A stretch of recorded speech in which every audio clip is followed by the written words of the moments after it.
que c'est une galerie qui est donc à thème, qui est sur le thème des sports mécaniques. Donc, qui travaille avec des artistes contemporains, mais également, je recherche toujours ce qui a été fait dans les débuts de l'automobile ou dans les années 20-30. En fait, arriver à représenter une auto ou un avion ou la notion de vitesse, la mécanique, pour un artiste, c'est vraiment un défi. C'est très compliqué.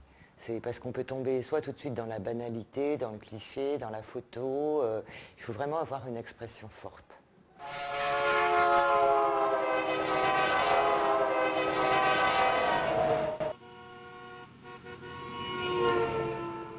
Alors dans la galerie, en fait, je présente des peintres.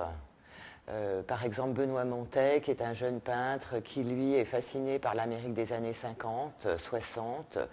Donc, il représente ces ambiances-là avec les autos de cette époque, les Mercury, les Buick.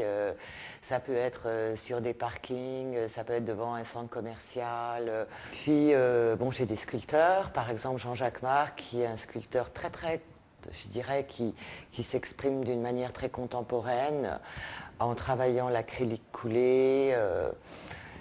En même temps, c'est un mélange avec du dessin, de la gravure. Les couleurs sont très franches, primaires en général.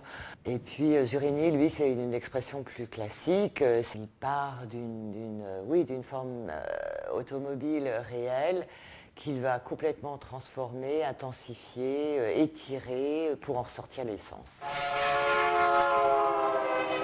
C'est une pierre, c'est un granit qui a de la profondeur, de la densité et du brillant.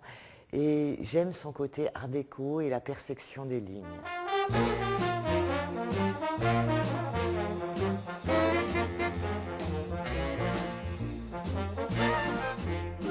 Ça, c'est Émile Gallet. C'est un artiste dijonnais qui est un très bon aquarelliste et un très bon graveur. Donc, il réalise des petites séries de multiples. Il a sa presse dans son atelier. Voilà, le nu et le code de la route. Monaco, Grand Prix de Monaco 1974. 76. Ce qui est difficile, c'est de trouver de bons artistes. Il n'y en a pas 150. J'aimerais bien trouver un artiste, par exemple, qui arrive à faire passer ce qui se passe à l'intérieur d'une voiture. Qui a un petit lieu clos, intime. Je trouve que ça serait un sujet à développer.